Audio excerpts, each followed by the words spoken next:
Good evening and welcome to the Psych Call Shop. I'm Aeson Knight, and of course I'm with Techie Joe. How are you, honey? I'm doing well. How are you this evening? I'm doing pretty well. We're rocking through the week. It has been a week. It will continue to be a week for a little while as, we have some Mercury going on. Well, there is that. Yes. Hello, Miss Brenda. How are you? Hey, Brenda. So Mercury doesn't actually go retrograde till the end of the month, but if Mercury is very, very, very early in your chart, within the first 7 degrees, I personally believe you're already there. Just feel that way. Yep. So this is what we're going to do. We're going to do some Roll Witchcraft Reddit and some Psychic Reddit questions and responses, and it's going to be fairly easy. We're going to be giving our opinions. I'm going to be giving you my opinion. Oh yeah, we've been hit with Mercury retrograde, and it just keeps going. Anyhow, I did want to cover one case, but I think I'm going to hold it because it still needs some sleuthing out. Okay. All right, so take it away, darling. Oh, well, this one sounds fun. Okay. Honey Jar Spell Disaster. This is from our Real Witchcraft. So I did a honey jar spell a few weeks ago, but since then, so many things are going wrong. My father and I no longer talk. I had to go for an emergency operation, and they broke into our property, cutting the electric fence and stole the gate motor. My emotions are sky high that I feel I'm not coping and considering going on antidepressants. Please tell me all of that has nothing to do with the spell. I just find it so strange that since doing the spell, so much more has gone wrong. Should I destroy the jar and try again, or should I be patient? The honey jar was done to help things turn around for me. It has been a terribly hard, emotional, trying time this year with so much happening. My life has been in turmoil. Any advice would be appreciated. How can all this still be going wrong after the honey jar? See, here's the problem with honey jar spells. Honey jar spells are lovely, but they're also not make it easy spells. They are removing issues, problems, and situations. Okay. Oh, so this is sort of like let's just get all this out of the way. Well, Which okay. Honey jar spells are supposed to make things sweeter, make things easier, make them more comfortable for you. This is lovely and sweet. However, sometimes it doesn't make it easy if you've got roadblocks in your way, meaning it's going to remove roadblocks. Listen to the words remove roadblocks. doesn't mean that you don't still have to go through them. Exactly. And if they've Yeah. been sitting there, sometimes lumbering, yeah, you're going to have to deal with it. Like not talking to the father, getting better security. There are situations and things there that has to be handled. Those are probably things that were already looming. Okay, so this is well, or perhaps a different way of talking about it is sometimes it's a situation in which you don't want to know how this ends badly. Right. Or you don't like you may not in this moment see how this is a seeming negative that is actually positive. Right. The other thing here is let's look at the following response when questioned more. The jar was supposed to turn things around in my life. I've been through so much that I feel like I am crushing with emotions, not coping. Yes, him and the rest of the family always took advantage of me. I never used to plan anything in my life. It was always about them. But that has changed because at the age of 49, I got married to an amazing man, which they don't agree with. Long story. Anyway, so now I'm trying to lend lead my life, actually enjoying my life, and none of this makes them happy. I just need this negativity, turmoil, headache to stop. I have lost everything the last few years and I'm trying to rebuild my life. I need help doing that. So, And you're probably getting it. Yes. It's not necessarily the saccharine sweet version you might have thought about. Like, everything's going to come up sunshine and roses and lollipops. And it's like, that's not exactly what a honey jar does. No. I mean, ultimately, that may be where you end up. Right. It's just not now. Like, right. Like, here's the thing. Someone breaks into your property, steals the motor on your gate. What is the likelihood this was going to fail in the middle of winter? You were going to fall trying to, like, yank the thing open and break a hip. Right. You know what I mean? Like, sometimes it's the look at it from the other side. Like, if you, like, imagine you're on the other side. Right. Like, you've gone through this, it all sucked, and then you're on the other side of this. Right. And so your gate's going to open fine for probably many years. Right. And of all the stupid things for someone to steal, that one's pretty dumb. You know what I mean? Like, it's just weird and stupid and random.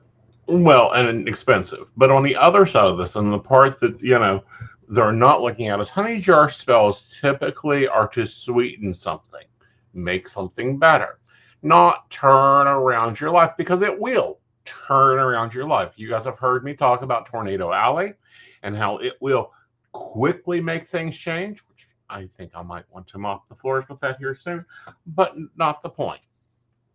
Point being is you're using a Band-Aid and it has said, oh, well, let's debride the wound first. Yeah, it sounds like some situation, and well, especially the father situation. It sounds like you've been kind of bandaging over that one for a very long time and fighting with it and trying to make it better. Right. Not realizing that sometimes better is right. Correct. As in, just accept that this is never gonna work. And okay, maybe it's better if we just don't talk. Right. Which is, like, when you've spent and invested a lot of effort into trying to like tenuously grasp onto a relationship that and especially like a parental or sibling one, where this is not good, but you think it's better than nothing at all. And so you've spent a lot of time and effort and energy and probably dollars on therapy, trying to figure out coping skills and ways to work around and like how to like hold it together. And it's sort of like having a really old car. And sure, you can keep throwing money at it, or a really old house. You can keep throwing money. And eventually, maybe you might get something decent. Right. Or you can accept this is too far gone. This is it's not impossible to fix, it's just impractical. Right. Like, it's not adding to your life, it's not benefiting you. It's just this place that causes you constant frustration, that you keep expending energy. Money is a form of energy. We talk about that on the show. Where you keep expending energy looking for a happy ending that isn't coming for you. Right. Like, maybe if you keep doing it, like maybe they or like cars and houses and people become better for others in some, but it's not going to be for you. Right. Because even though and I kind of went through this in my life, I always called it looking for that hallmark moment where you just keep trying to get to the hallmark moment where it's like this one moment. Just give me one moment. Like, please, universe, just give me one effing hallmark. Right. And it's like, even if you got it, Right. you're not really going to get it. And sometimes you can't get everything. Yeah. All right. So what's your next choice? All right. So let's see. Oh, I have a question about psychic readings. Question to professionals or any psychic. Do you ever get messages for people you are working with from spirits that the person did not ever know Mm-hmm. or did not ever know of? Has a stranger come through with a message for someone? Just an example, has someone who caused a death in a traffic accident and also died come through? Yes, very often. And sometimes that information is erroneous. What do I mean by erroneous? It means nothing to the person. Okay. Well, and I think kind of like in their specific example where like if I rear end your mother, well, not me, if someone were to randomly rear end your mother, Mm-hmm. like she's out driving for what reason, I don't know, but she gets rear ended, horrible accident occurs, Mm-hmm. would you, is it normal or does it even happen that like the person that hit her would Mm-hmm. come through for you with a psychic to be like, I'm so sorry, this isn't me, I didn't mean to do that, it was an Right. accident, I feel horrible, like I assume where this is going. It is where it's going, and and it does occur rarely. Like souls have got to really be, and this is normally first 6 months to a year on the other side, when there is still working through grief, still working through apologies, still working through things. Mm-hmm. And tangentially, they are connected with you. Example, the situation of mom getting rear-ended. That person is connected to your mother as part of her exit. So that would be connected, and there may be value to that message for the client. Or it may be erroneous, and it's like, well, that's nice. Go on. You're not who I'm looking for. Yeah, it's not like we appreciate you.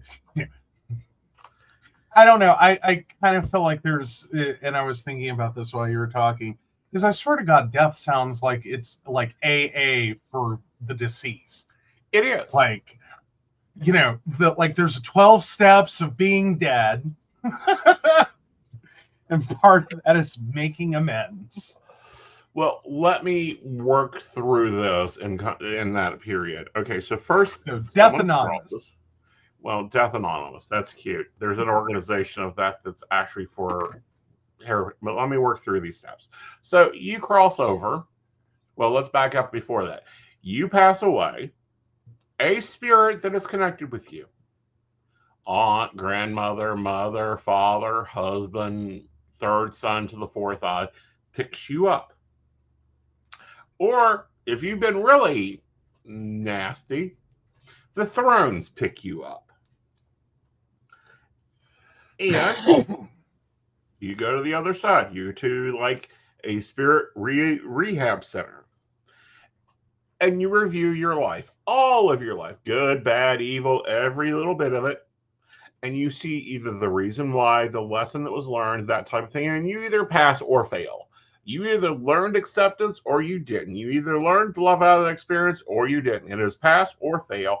There is no guilt in that. This can take a while. Then you go through orientation of the other world. This is a section that a lot of people get confused. Orientation of the other world is learning how to be in that world again.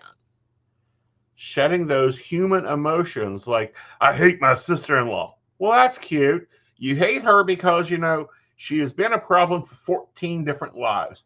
On the other side, you don't really care about that.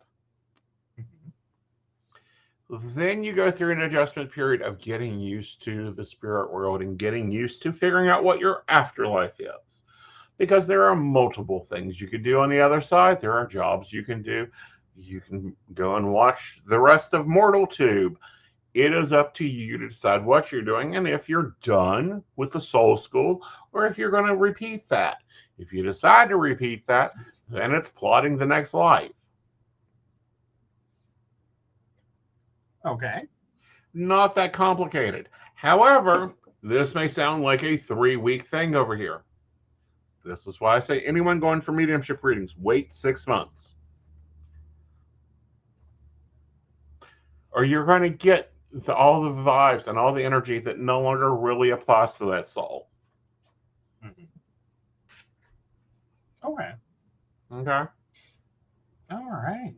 So we'll switch back over to real witchcraft. Let me back this one up so we'll be ready.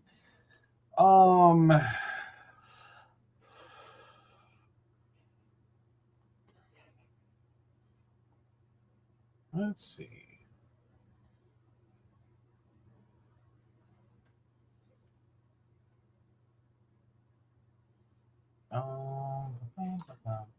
I like this one. Oh, okay. You go. Okay. So this one is help. I'm a newbie at shadow work and need advice. Hi, so I recently just did my first shadow work entry in a journal, and a topic I wrote about is what triggers me.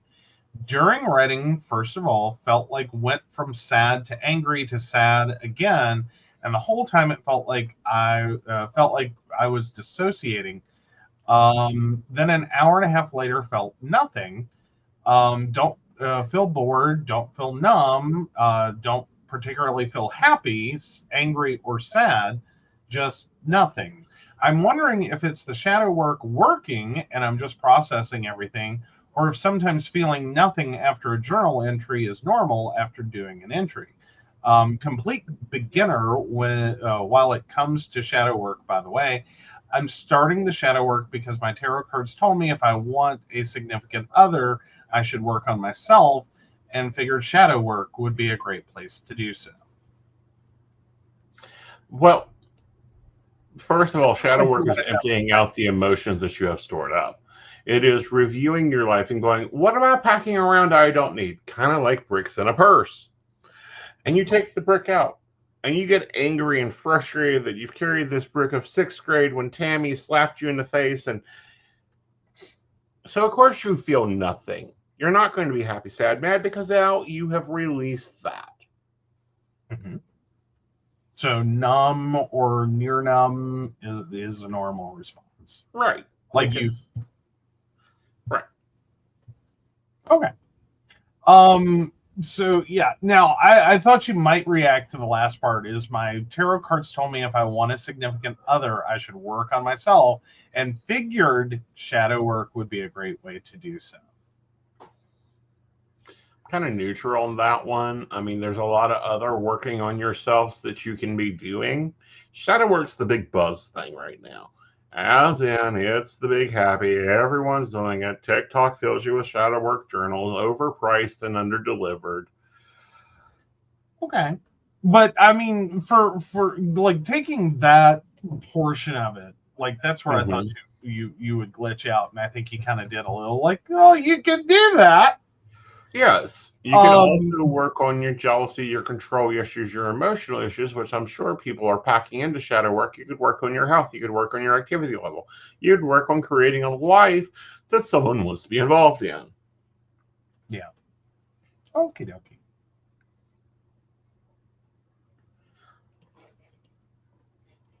All right, so I'll do this one. Makeup and magic. I've been experimenting with incorporating magic into my morning makeup. I don't know a lot about history of use of makeup in witchcraft, but I'd love some context, information, guides, or thoughts. Thus far, I've been doing it as a kind of meditation. I've noticed feeling that I want to hone in on this, and then the makeup inspires by emotions as a way of psychically it and bringing my attention to it. For example, if I notice I'm grieving something, then I want to process it. I might be down to turned wings and letting the emotions out. I don't know. Fill me in. First of all, cat, go away. Thank you. Second of all, makeup and magic is wonderful. Here is why. You could do runes when you're putting on your contouring and your foundation and then blending it out. You're going to be locking in on colors of magic that you want to attract, like green eyeshadow for finances. You can do a lot of things with makeup and magic.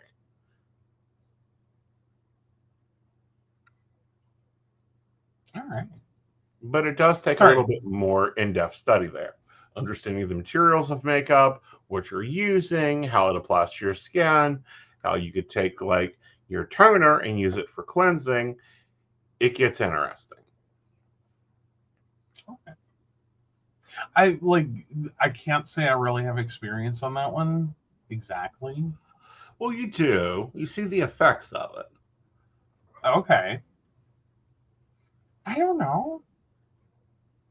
How many times have you seen me about ready to lose it and I go put on makeup and we hit the road? Okay. Fair enough. Yeah. So yeah. No, but I was gonna say I think any practice that brings you, and I think that's regardless of magic or not. Mm-hmm. Like I am like, so I'm kind of in the semi donut glaze on that one. Because I'm like, anything that you can do in your life that, you know, does not negatively impact others. Right. That like brings you joy, calm, peace, has a very ritualistic aspect to it. Like, and if you're doing that with makeup, that's awesome. Right. Like that is probably the easiest incorporation one could ever have. Right. So I could follow that. I can follow it. Right. You know, and sigil work, wonderful work. Color magic, wonderful adaptations. Because what you put on doesn't have to be seen by everyone else. Using translucent powder to create an effect that looks wonderful in makeup, but actually has witchcraft prepared into it. Just thoughts. Shielding is lovely with that. Mm-hmm. Mm-hmm. I could see that. Right. I think it's Megan. What's Megan's last name, darling? I have not a clue at this moment. Okay, Megan with Mo at not Wildflowers. Earth Magic. Earth Magic. She has nail polishes that have gemstones engraved in them. So when you put on the nail polish, you're actually using the stone, and you can use that for magical effects. Oh. So great thoughts and ideas behind that. Yeah. All right, what's next? All right, so I'm going back to witchcraft. Sister-in-law keeps giving people my address without permission, regardless of protections. I need advice. I have so many home protections and a baneful home protection. I have a simple trigger word, are you home, as a way to tell if someone wants to come over. Since putting my protections and wards up, everyone always asks if I'm home and make sure they can come over before they do. The only person who seems to work around this is my sister-in-law. She's not a practitioner. I've lost count of how many times she has sent people to my house to drop stuff off or pick it up because she doesn't want to give her address. She also doesn't ask. She just does it. She'll tape stuff to my door, open my door, and leave stuff on my porch. It's starting to piss me off because I don't like unexpected or unwanted company. I don't care even if it's just for a minute. It's not for me. And last night she said the lady was crazy, and that's why she gave my address. What do I do? Is she crossing my protections or just ignoring all the vibe? Actually, she's using your work. Charge her. In general, Like she sees your house as more protected, so she's sending people that she thinks might be a danger to her to it. So somehow she's gotten her wires crossed.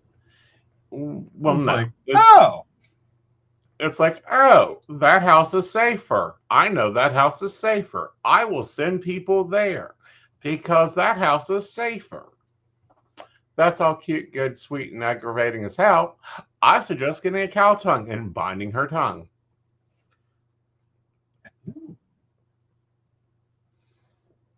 nice response. Nice response. Okay, and there's some responses here, and I'm going to knock them down, and this is why I'm going to, and I'm going to tell you why I knocked them down. Put her in the freezer.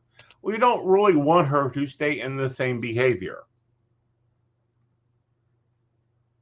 Yeah. Want to change that? Yes. Then maybe freeze that version.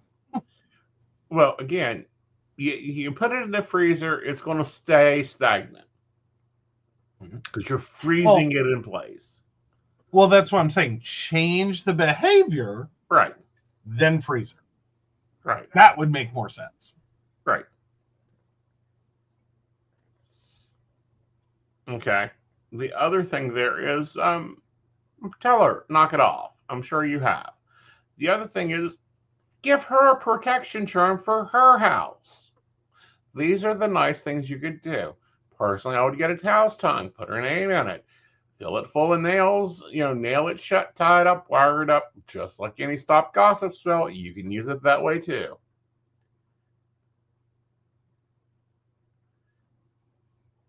All right.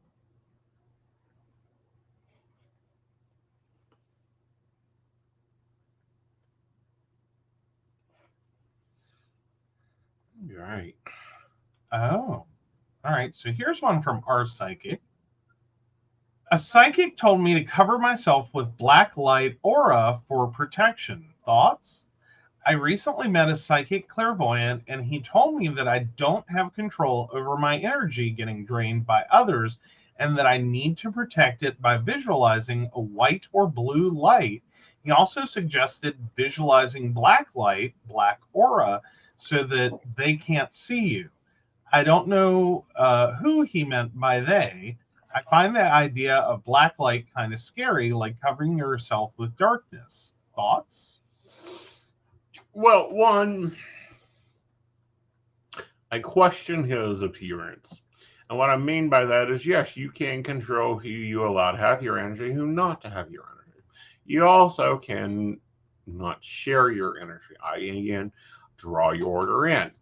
His idea of doing black or a black cloak, which would have been a better visual for you as you putting on a black cloak, or a gossamer cloak, would probably work better in visualization to direct your energy there.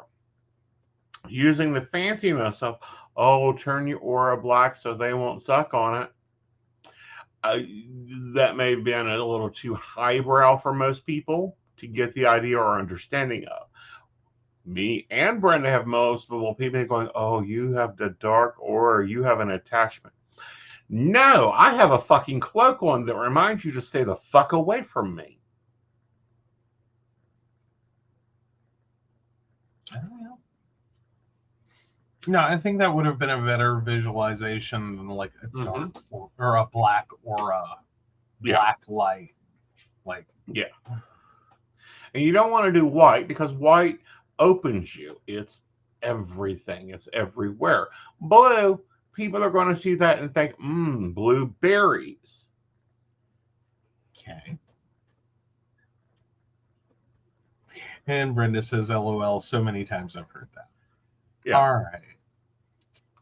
All right. So back over to Real Witchcraft. I'm kind of just going left to right, left to right. That's fine. So this one is, my friend needs a curse done. So I have a friend who, let me click into it. I have a friend who broke up with a toxic, manipulative piece of shit last year and wants a curse, jinx, hex done. Something baneful just to fuck with him for a bit. I was wondering if I could get any recommendations. He's afraid of cats. He used sexual assault as a threat. He was a jealous and misogynistic little man. Is there any spell I could do? Yes, go live her best life. Yeah. Sorry. That one, I read it and I was like, no. Like, I just read the title. My friend needs a curse done. No, they don't. No, they don't. No, All right. they don't. No, they don't. Right. No, they don't. And that's probably the worst curse you could ever do to someone in that situation. Go live your best life and live it out loud and publicly. Blast it on your Facebook, your Instagram, whatever. Here is why. Often people who are in that situation want to show and fight and have control and knock you down and keep you below them. When you're not applying to them, you can definitely be doing a lot better. This, I want a curse done, really. Okay, so curses require a lot of energy. Curses also must be kept up continuously, and they have a reverb. So if you want your friend to date someone like this again or 3, go for it. If you don't, then I recommend you go live your best life. Yeah. Sometimes the best curse is the one you don't do. Mm-hmm. And it's not a hatred of like dark arts or dark magic or black magic, whatever the vogue phrasing is at the moment. It's just stop putting energy into garbage people. Right. Stop it. This is how you get more garbage people. You turn on the garbage light and guess what shows up? Garbage. Like, please stop doing this. Right. Like, just don't. Please don't. Right. Like, it's never worth it. No one have I ever met who's been like, yeah, that was good curse. That was worth it. That was worth it. No, there's some good curses out there. There's some curses worth it. However, not in this situation. No. Not on someone else's behalf. Like, one, I really, really, really can't stress that one enough. Please be careful about doing things on someone else's behalf. You must have an investment. One, you must have an investment. Yeah. And even if it is good intention for your friend, why not use your energy to help your friend directly, personally, to move into a better phase of their life than sit here and just like fuck with their ex. Exactly. You have better things to do. It's not like do I think dude probably deserves a lot of comeuppance in the world, and karma's gonna like swing around for him, and that will be a glorious and gleeful moment for you, and you should have that. Yes, I do. Do I think you should sit there and try to instigate that on some level where you think that you know what karma needs to do to him? Right. Because fundamentally, let's get into it. That's what cursing typically does. Right. It's like, screw karma. Karma's too slow. Right. I want retribution now, and I think I know what karma ought to do. Right. No, you don't. No, you don't. No, you don't. No, you don't. Sometimes karma is better than anything you could have come up with. Right. Let it go. Right. Just let it go. Now, if you do want to do something for your friend, which it sounds like you do, focus that effort into something useful, positive, joyful, wonderful. Like maybe focusing on, helping them attract someone that is better. Maybe do some Tornado Alley and just get the crap out of their life. Right. I mean, like, honestly, like you're already gone through crap. Just get it out of the way. Like, this is it. Like, you go through this gauntlet and you're done. Would be a more preferable. Right. Oh, yeah. So Brenda says, do I want to give them that much of my time and energy? No. I prefer forgetting they exist and living well. Yes. Exactly. And out loud. Yes. Yes. Like, use your voice. Find your voice. Use your voice. Mhm. Don't sit there and use cursing to avoid finding your voice and using your voice and coming to this in your own time. Right.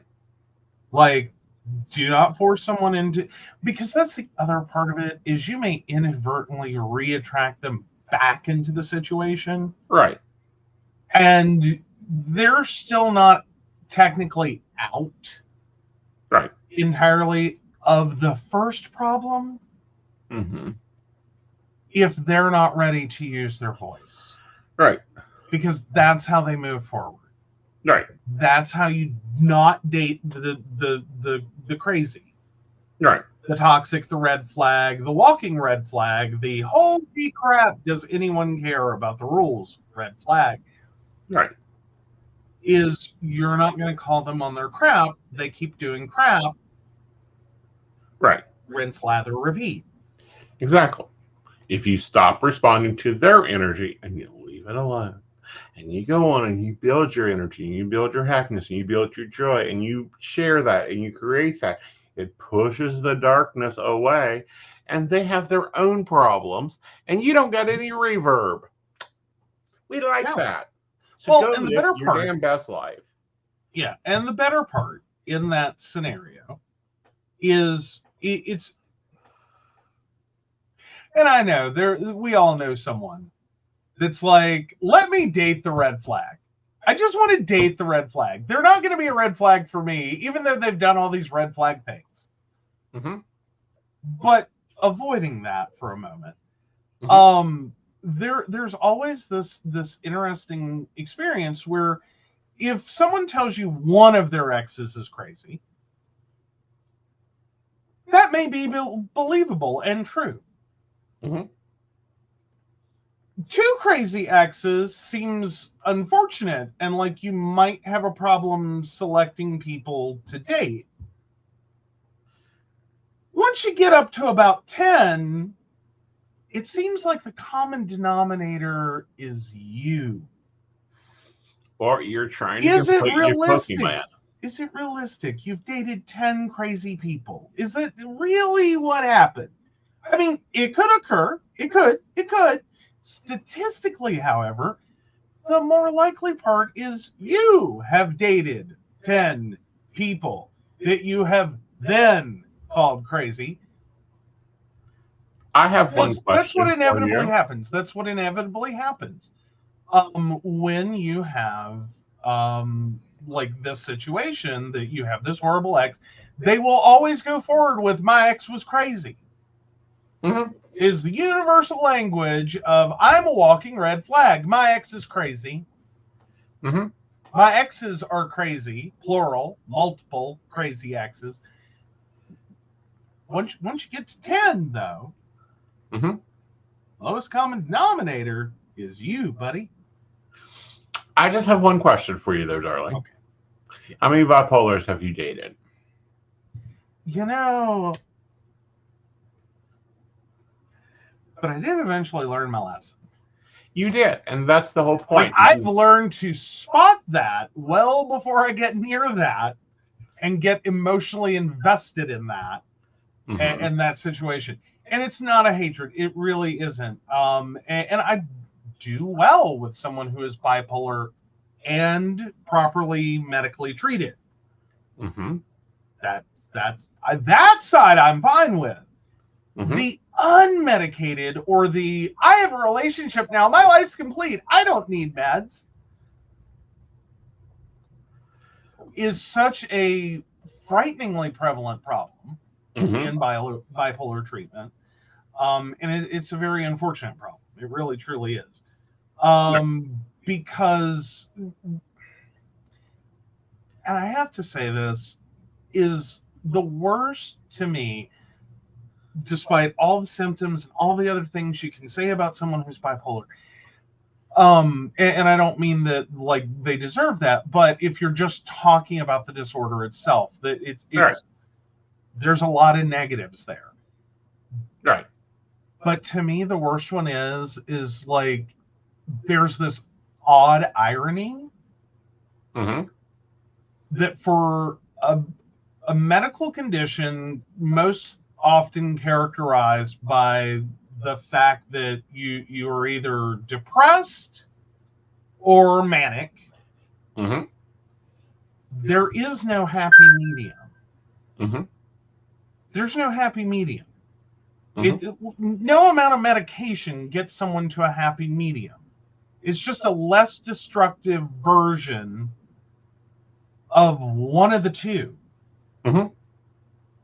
As in, you're depressed, but you're not like suicidally depressed. You're not like you can get out of bed, you know.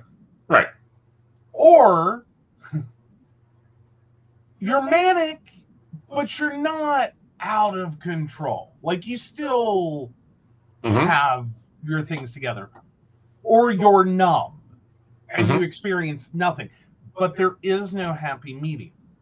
Right. And I think that, and just grain of salt, I'm not a medical professional, but I really think that one of the underlying problems of trying to treat the condition is this pervasive notion that I think even doctors give their patients, Mm-hmm.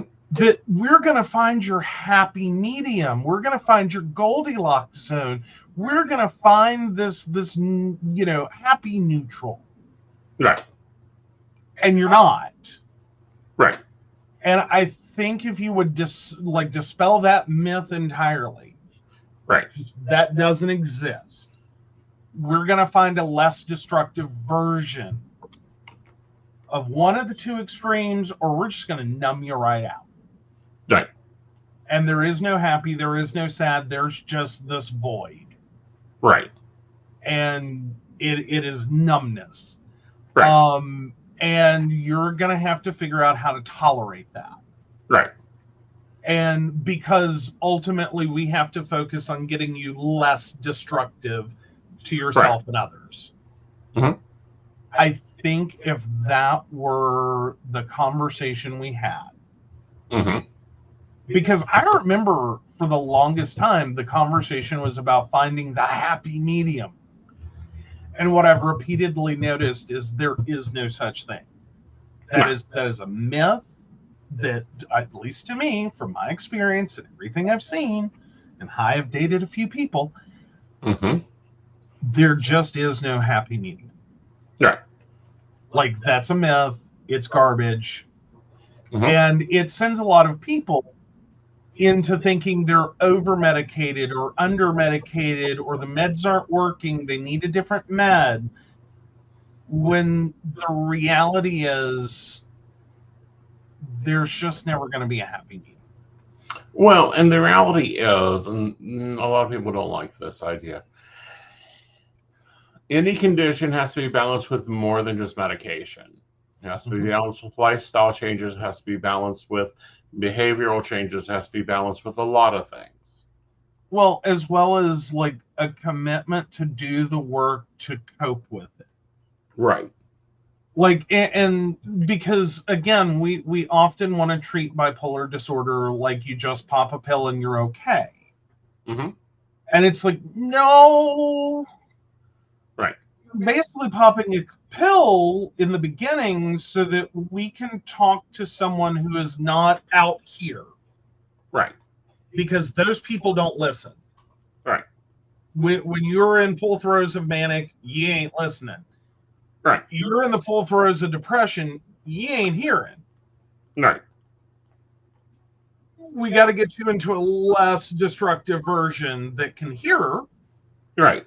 And learn and cope and take in information. But I still don't think we really get there for most people, because there's this pervasive notion that, well, we got you balanced on your meds, everything's fine now.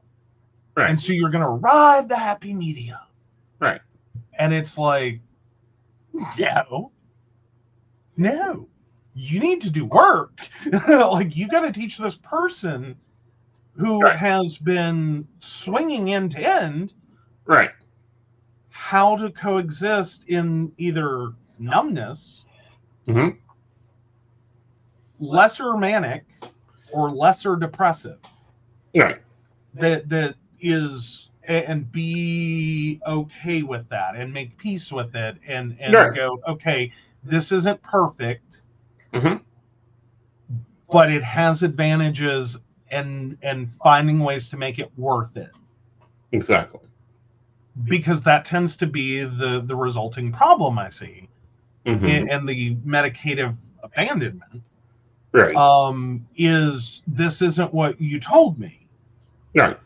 Like, I'm not happy, I can't feel anything, I'm Mm-hmm. whatever, Right. but it's not what you promised. This isn't like you sold me a bill of goods, Dot. Exactly. And most docs don't even understand it to begin with. All right. So what do you got for me next? Oh, let's see, what did we do last? Was that psychic or witchcraft? That was Dark Wars, I believe. Oh, yeah, No, I needed we curse, did. so it was witchcraft. Yeah, okay, so next one up is psychic. Yep.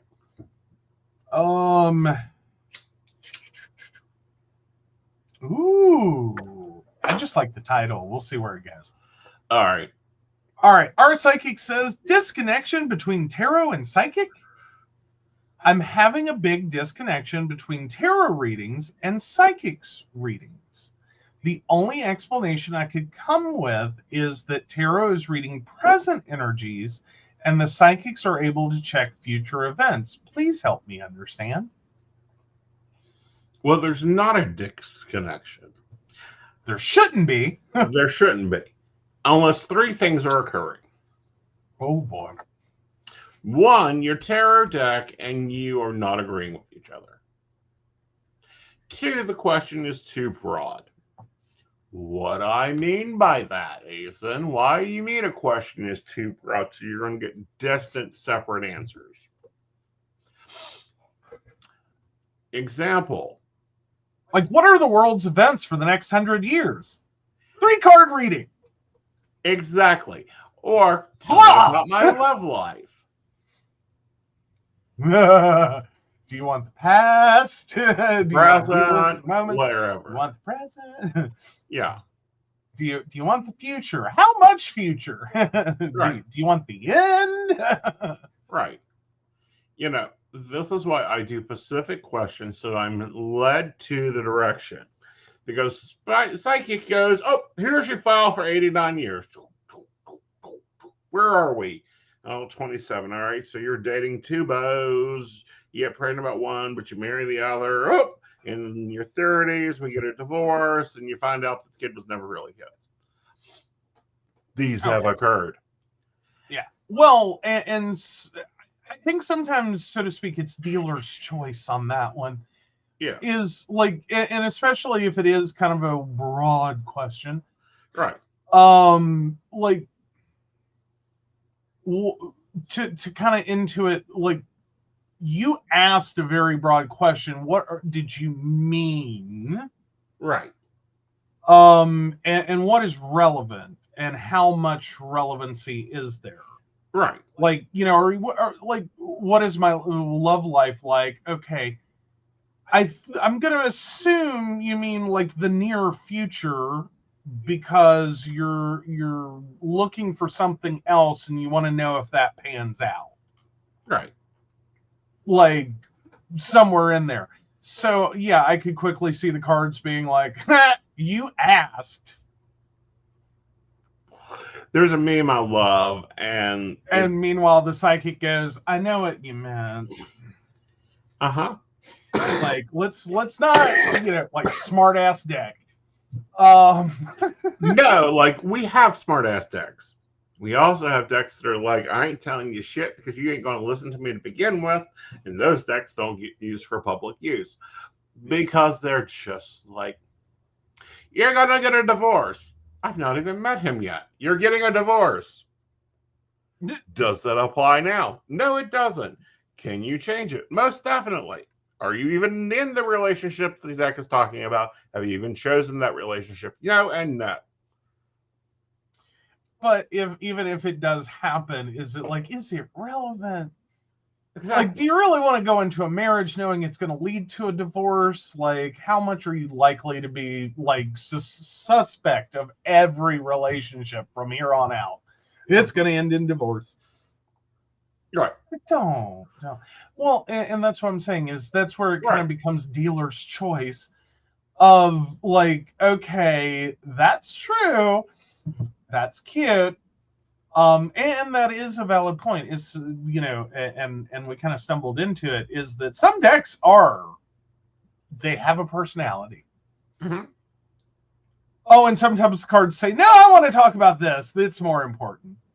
Like, yeah, like. And you guys have seen me can do this. stop Like, by the adult bookstore and buy some batteries. It'll be okay. What you need to know is your career is about to end, and that's really important.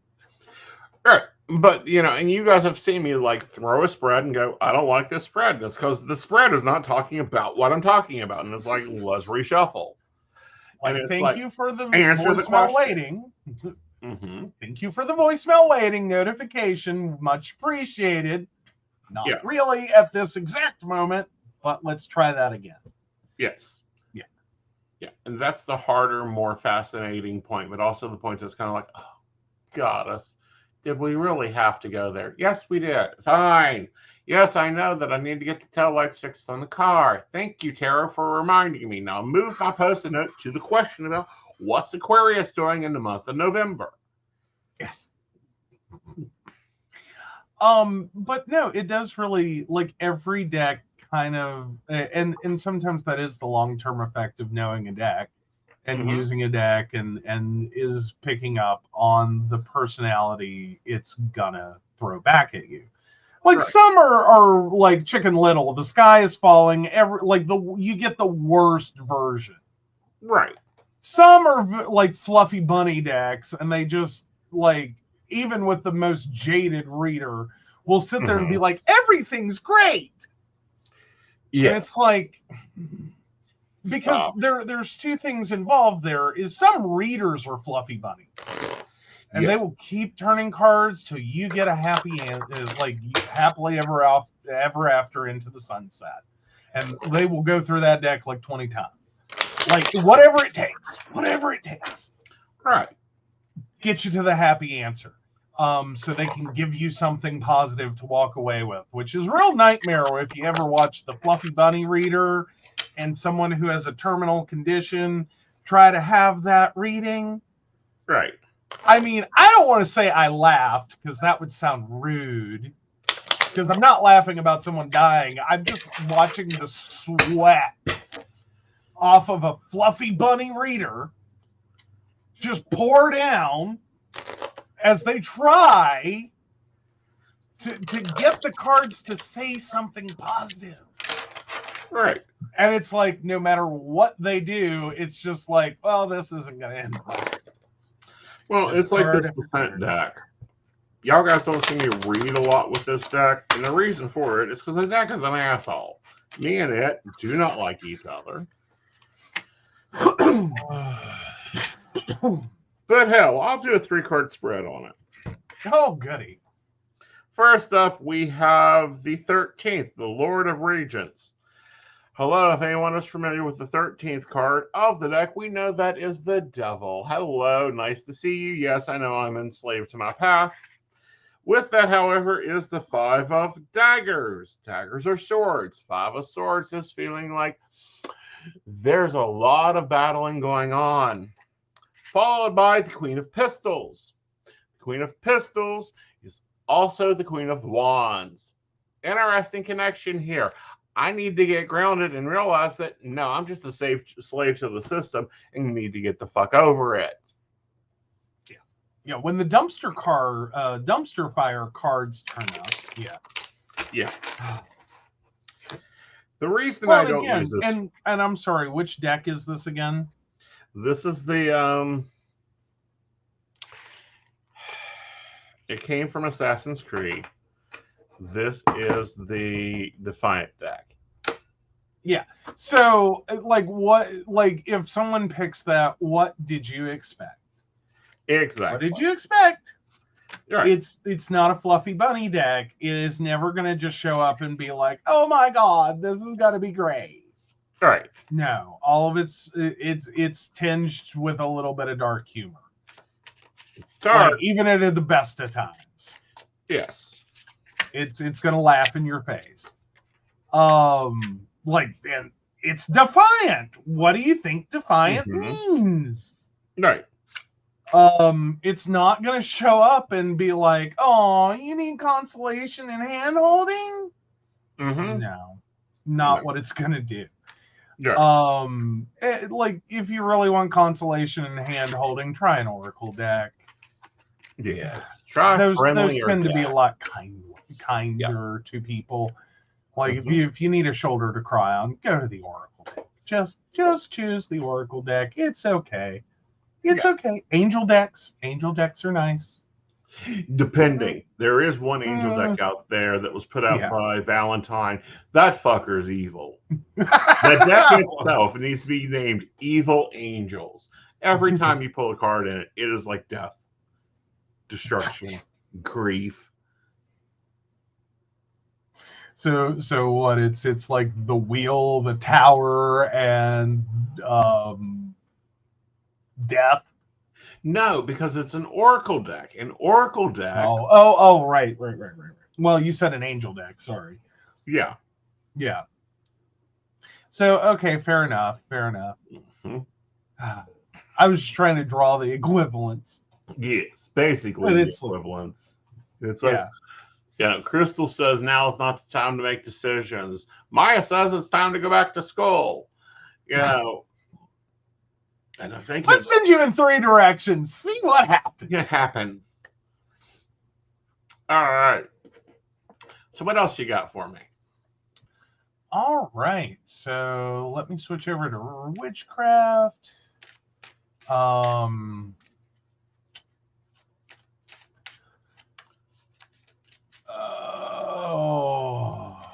Let's see.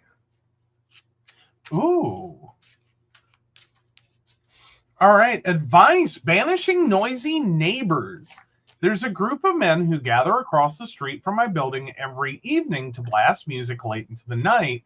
It is driving me insane, and my repeated reports to the police accomplish nothing. I'm sleep deprived most of the week, and I can't even wind down when I come home from work. I don't know their names and would not feel comfortable approaching them. What can I do? I'll take any suggestions. Go piss in the space. Oh, so you're going territorial on it. Exactly. Take ownership. All right. Now, there are some answers here. Hot foot powder.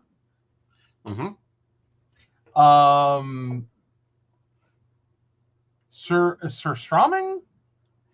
A can of surströmming around? Okay. Yeah, I don't know. I got nothing. You could make them think they are cursed, like tie some sticks together with some hair that looks as... Oh, so basically do a fake out. Like, basically Blair Witch Project style. Or that was the Blair Witch Project style, yeah. Running through the forest, everything's... It looks really scary, and it's like, no, that's kind of Tuesday. That's a lot of Tuesday, but it's kind of Tuesday. Right. Cord cutting. Ooh, no. Why? No, you don't have a cord to start with. Exactly. Why would you want to add cord and then cut it? Like, oh, you're tying yourself to someone that you already want to get rid of. Why would you say cord cutting? Right. Why? Even I know better. Like, red brick powder. Sorry. Red brick powder, red pepper flake, some black salt, maybe some iron scrapings. Sprinkle around there if you don't feel comfortable pissing on them. Like, but what's your thoughts on the Blair Witch Project approach? Don't. Like, freak them out.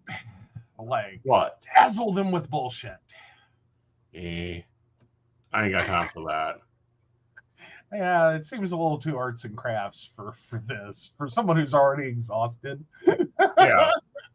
Like, that seems like... Mm, mm. Alrighty. Sorry, that one just seemed fun. Yeah.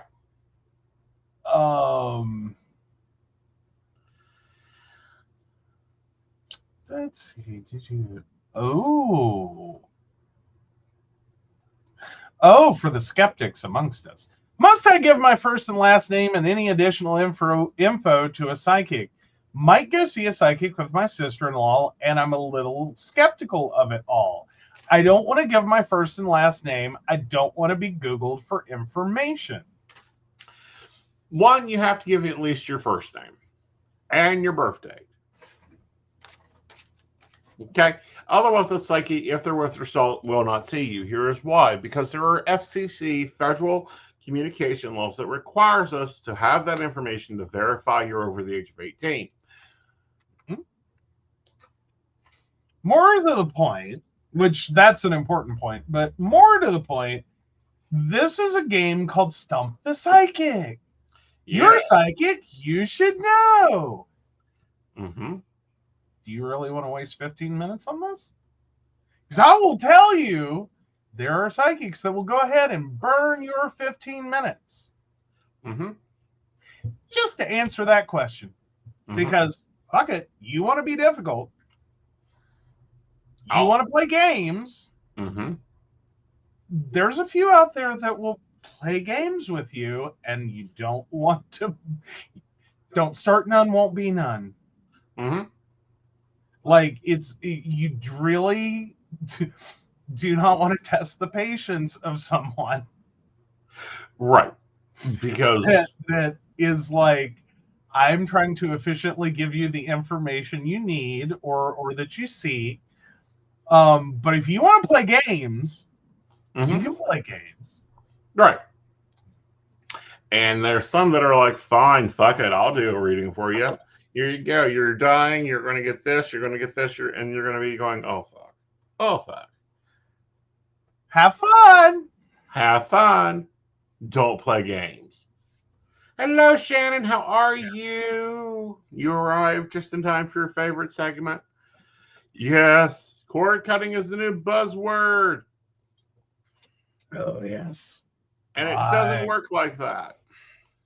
No. One, like, here's the thing. Understand what cord cutting is. Think of it. Just try to mentally wrap your mind around it. And go with the simplest concept you could have. Mm-hmm. Like an umbilical cord. Yes. It is about that literal. It is talking about a direct existing connection that has already occurred. Right. Like getting pregnant and birthing a child. And there is a literal tangential connection. Or not tangential, but a direct connection. Right. Why? Why would you ever think cord would be something that you would want to attach to someone you already don't know? Right. Just so you can cut it. Right. Like, do you call unprompted directory assistance to get the number so you can speak to someone about your car's extended warranty? Right. Why? Why would you do that? Right. Like, do you feel left out that bad? Right. Like, do you need the pain and suffering? No one calls directory assistance and goes, I need to speak to those car's extended warranty people. Right. Don't do it. Exactly. At all. On any plane of existence.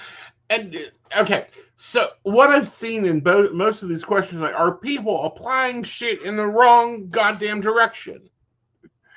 I don't know. Sometimes I wonder if it's an overthought or is it like, are you in there? It's like taking aspirin for a broken bone. What? or breaking a bone to get aspirin. You know what I mean? Like, I mean, if you break a bone, get airlifted out of, a whitewater rafting situation and then get like the good drugs at the hospital, maybe worth it.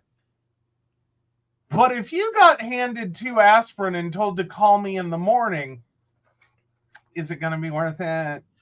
Well, if you break your leg and all you get is a couple of aspirin and told call me in the morning, right?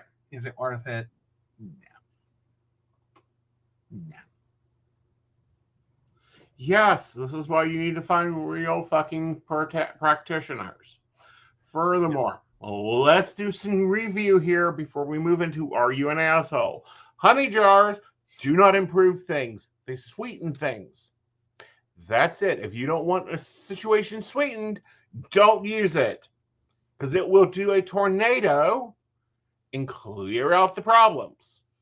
Just think of it like if you're in the middle of your car being repossessed, honey jar not really the best because you don't really care how nice the repo guy is. Exactly. Like, you don't really want to, like, do you care? Like, just hand over the keys, let them take the car, move on.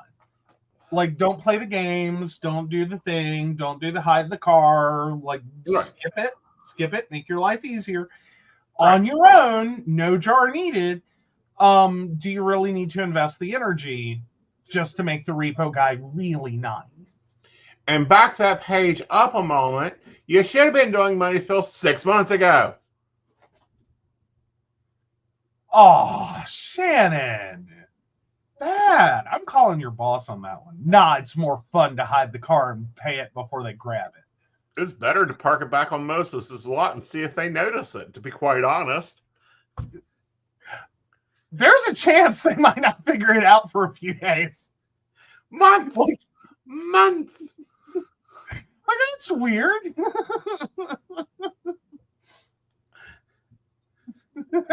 I know you pay your bills, thank you very much. I'm just saying professionally. Brandon, how long will it take you guys to notice a car that doesn't belong there? Just curious.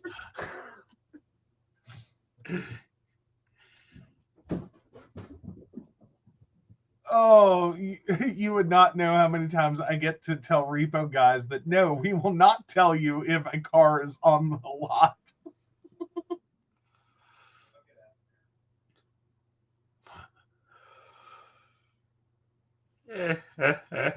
There we go. Oh, let's see. So my cousins don't. It's funny helping them come up with places to hide them. So she's playing car hide and seek. 2, cord cutting is not used for every situation. It should really only be used in drastic situations when you want that person no longer in your life. That is a connection too. That is already there. That is like, you are like, are you related?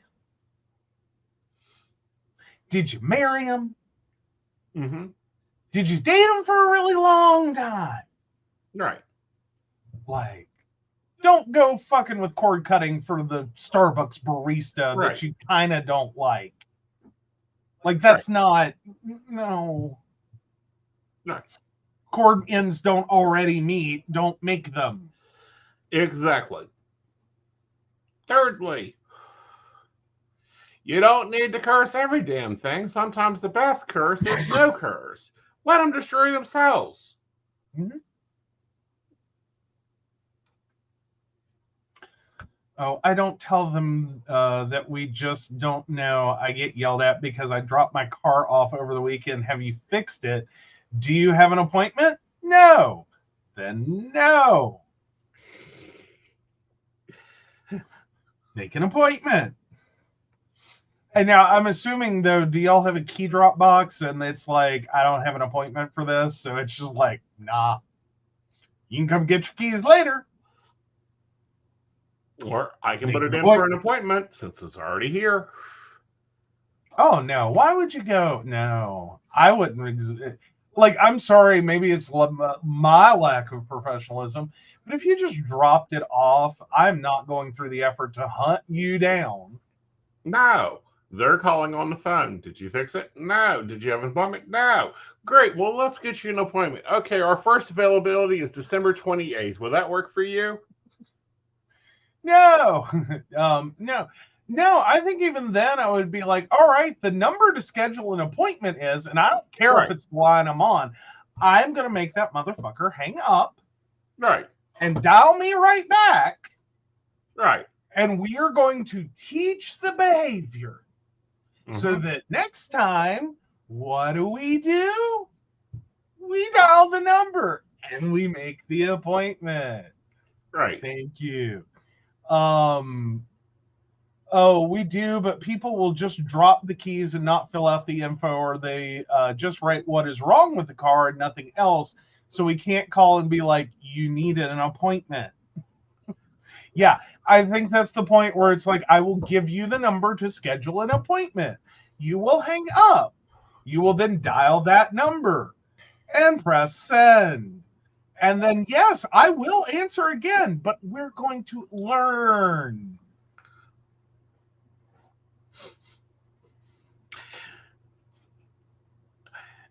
No, I think this is a horse race and you're both running up to the finish line. Oh, yeah, Brenda said I'm not messing with Shannon. She's more feral than I am. All right, so we're moving over to our standard segment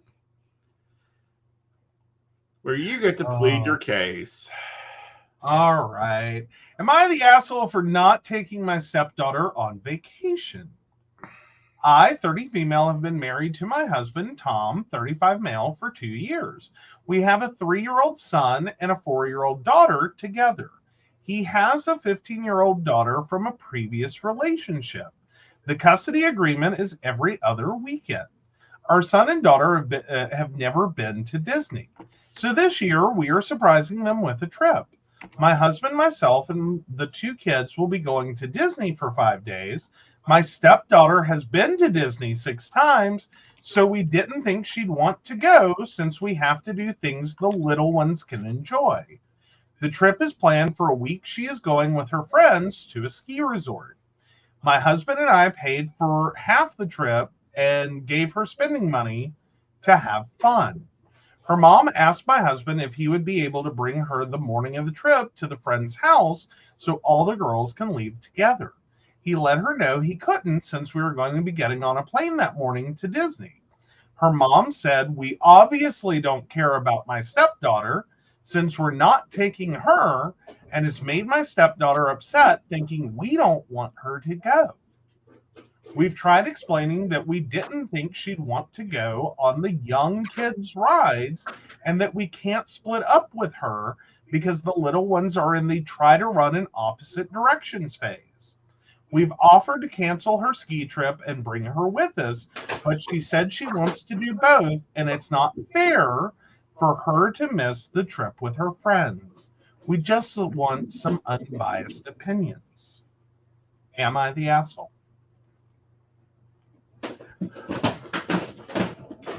I really don't think OP's the asshole.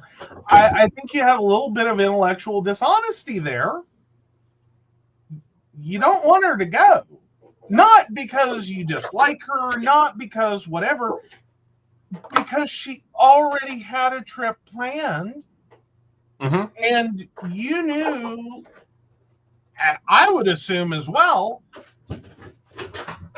trying to take a 3-year-old, a 4-year-old, and a 15-year-old to Disney sounds like a recipe for someone to have a bad trip. Most likely the 15-year-old who's going to get real bored real quick and find out real fast you're not just going to turn her loose. Mm-hmm.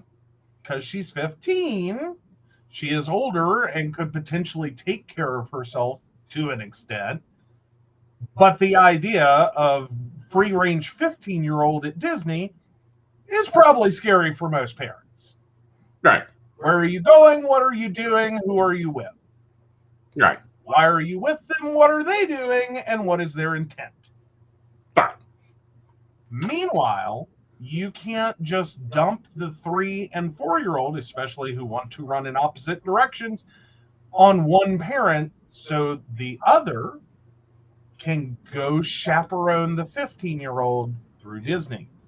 Meanwhile, when you inevitably force the 15-year-old to do everything together, they're going to have a problem. This is not going to be a happy trip. This is not going to be a happy memory. You are going to come back from your vacation needing a vacation. So you took the opportunity, because you, I am sure, have already thought this through, and went, aha, she is taking a ski trip. This is a perfect opportunity to take the two little ones to Disney. Everyone gets a vacation. No one gets stuck doing things they don't want to do. Everyone wins. Mm-hmm. Unfortunately, rather than see that for what it is and call it for what it is, Right. the ex-wife, mother of the 15-year-old, decides to make a mountain out of a molehill. Mm-hmm. It should have been understandable to another parent what you just did, Mm-hmm. and basically lit a fire under her Right. of feeling left out, excluded, unwanted, and rejected. Right. Instead of letting you explain, which theoretically you should have done before you did it. I will say that. You probably ought to have sat the 15-year-old down and said, look, here's what we're doing. Right. Here's why we're doing it. Like, where are you with this? Would you rather, like, go on the ski trip, not go on the ski trip, or should we just do something else with the 3 and 4-year-old? Mm-hmm. And we'll do a family Disney if you really want to go. And here's what that's going to look like. This is not going to be 15-year-old free range at Disney doing whatever you want, however you want to do it, with no parental supervision. Dream vacation you might be expecting. This is going to be 5 people are going to be on the teacup ride. Mm-hmm. And this is what your day is going to look like. Right. The other problem I have with this in general is this is jealousy played upon jealousy. Here's what I mean by that. One, I don't think AP is an asshole. Maybe a dill pickle. We'll see. But let me work through this in putting into our scenario. So you have a planned weekend out. Don't know. Maybe you're going away. I decide to plan the weekend, since you're out, to also take the weekend off and go away to a lovely resort for the weekend that you would or would not possibly enjoy. And then you turn around and go, what are you leaving the house for? I think there's one version of that. But I'm trying to put it in context of, like, worst case scenario. Uh-huh. So the worst case scenario is I get an opportunity to go do something that, like, oh, I want to do that. Right. You then take the opportunity to go do something I absolutely love to do. Mm-hmm. You know I love to do. Right. Why would you go without me? Right. Kind of moment. Right. And it's not that I can't understand that. It's that, like, part of growing up is learning that, like, you can't dominate. Like, you don't own this time. Right. Like, this is, you know, you can't get everything you want. What do you want more? Right. And both isn't the answer. Right. Like, you don't, like, sorry, it's just not feasible. Like, what do you want? Right. You know what I mean? Like, and maybe it's part of the divorced parent situation, you know, between the 2 Christmases and the 2 Thanksgivings and the 2 birthdays and the 2, that you start to make, and I don't know this, I'm not the parent of, or the child of divorced parents, I didn't have this experience. I've only kind of observed it. Mhm. It is maybe somehow you think that you're supposed to get double of everything. Right. So you get double vacations, and sometimes you do. Right. Is it really, you already have one ski trip that your parents, biological parents, went halvesies on Mhm. with your friends? Why do you think you need to, and also Right. get included in a Disney trip that I really can't see a 15-year-old enjoying? Right. Like, I don't care how much you love your baby brother and sister, and I'm sure you Right. do. You've got to have this idea that mom and dad are just going to give up and let you free range it, Right. and you're going to get up to whatever hijinks you can, your 15-year-old brain can get into. And this is going to be a blast. Exactly. And it's not. Mm-mm. And at You least you're not being underestimate. asked to babysit one of the children. Oh, that's the even like worst case scenario. Mm-hmm. Is that mom and dad get tired, or stepmom and dad get tired, Mm-hmm. and are like, you deal with them. Mm-hmm. Tag, I'm out. Right. We will tag team this. Like, one of us go rest. Right. So now you're babysitting. Right. You're not going to like it. Exactly. Like, I just can't imagine a version of this. Like, I think you're being spared. Mm-hmm. Like, I think this was a good idea. Mm-hmm. I will fault slightly OP for the, you really should have said something before Mm-hmm. it got to the point that it's like, no, I can't take her to the airport because, or Right. to her friend's house so they can all leave together. I have to be at the airport to go to Disney. Right. See, I don't think that information needed to be shared. It's just, I'm sorry, I'm unavailable for that. I mean, at least until you had a chance to explain to the 15-year-old what was about to occur. Right. Run the narrative as it is, Mm-hmm. versus handing your ex ammo for what sounds like a pretty contentious co-parenting situation. Right. Because I'm sorry, there's no version of me that can find a parent that would immediately turn around to a 15-year-old girl, or if a child, period, and be like, they don't want you to go. They don't care about you. Right. What is wrong with you? Like, I don't even care what OP did at that point. Right. Why? Why would you do this? That is some scorekeeping bullshit. Mm-hmm. That is, I am not over the fact that I am divorced. Right. So I am going to use my child as a fucking pawn to get back at my ex, to start some shit. Right.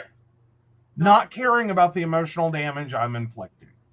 So now I don't even care what OP did. Right. Like, again, I think that was necessarily the best way to handle it? No. Right. But I don't even care now.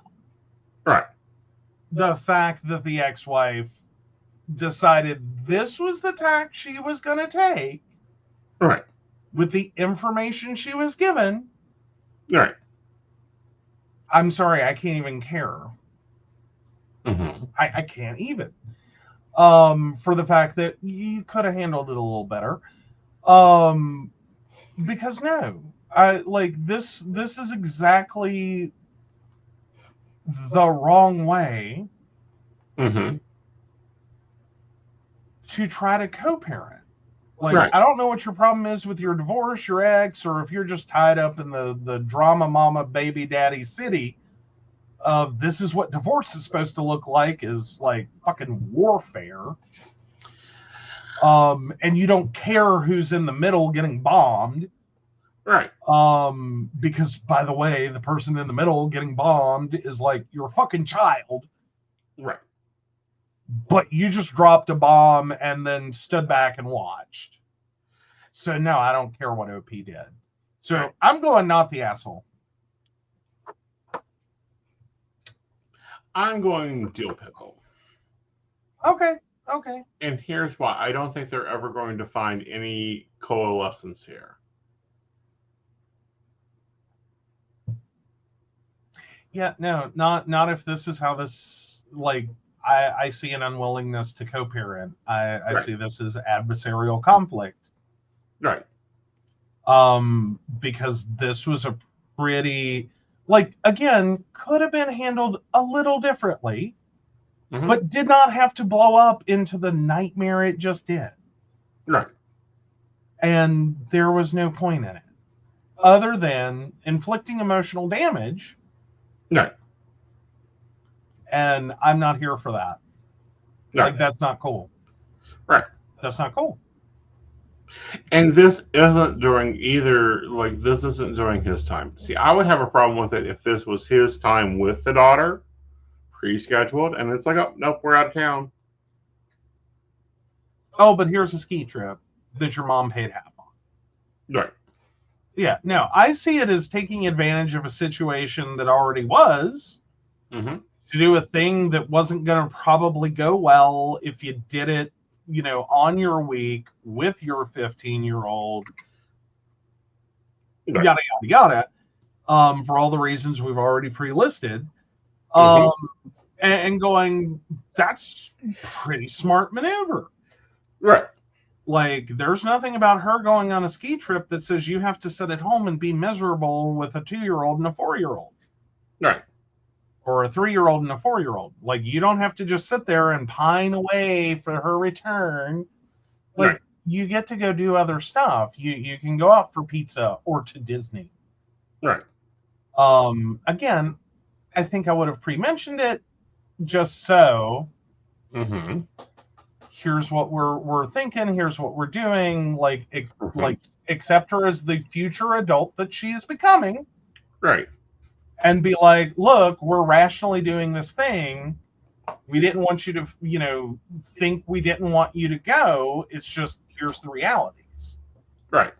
Like, there's no version of this that's going to be, I turn my 15-year-old loose at Disney. Right. So you can just right past that. Right.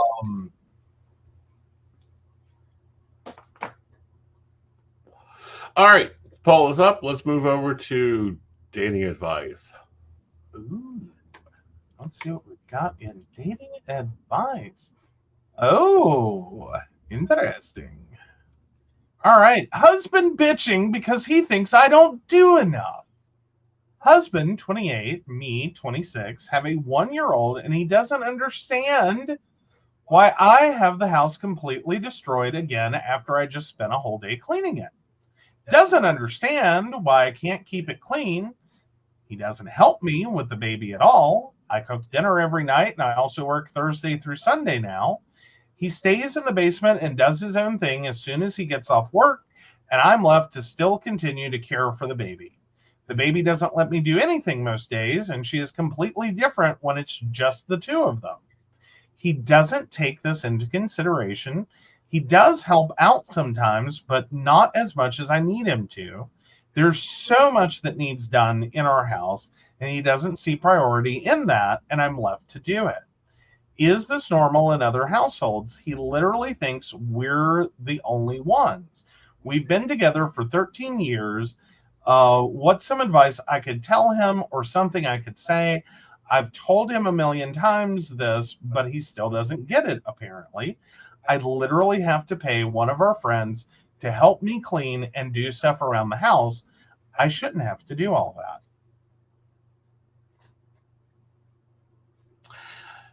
You're only working Thursday through Saturday. I would see if you can get Monday through Friday also. Oh, see, I was about to have a moment with the way you said that. And I was like, no. I get it now. Like, go full time and dump it all on him and be like, you figure it out. Exactly. You have all the answers. I now work 7 days a week. Exactly. So screw you and the horse you rode in on if you think this is easy. Yes. And, Um, say he gets home at 4, your shift needs to start at 5. That gives you an hour of transfer, and you hand him the baby and say, see you, honey. I'll be home around 11.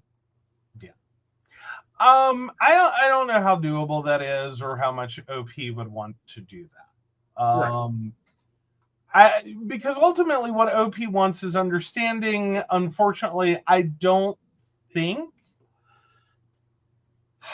there's an easy way to get to understanding, Right. because I mean, fundamentally, the idea that you're going to have a 1-year-old go through all the things that a 1-year-old require, and Mm-hmm. because they are totally dependent beings, Right.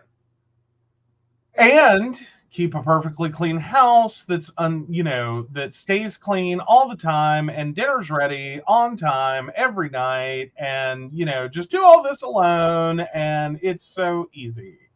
Right. No. No. And usually that attempt Mm-hmm. is pretty much enough to drive someone insane. Yes. And so having that moment where you have a spouse that just doesn't get it, that like this is what you signed up for. Mm-hmm. Like there was the 12 years Mm-hmm. that we were together, that you see who I am and Mm-hmm. am capable of being. Mm-hmm. Where did you think that creating life changed that person? Right. Like that person's still here. That person unfortunately has a baby.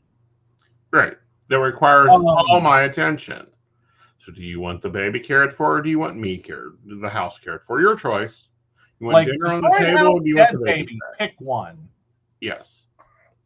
Like to put a really blunt end on it, destroyed house, dead baby.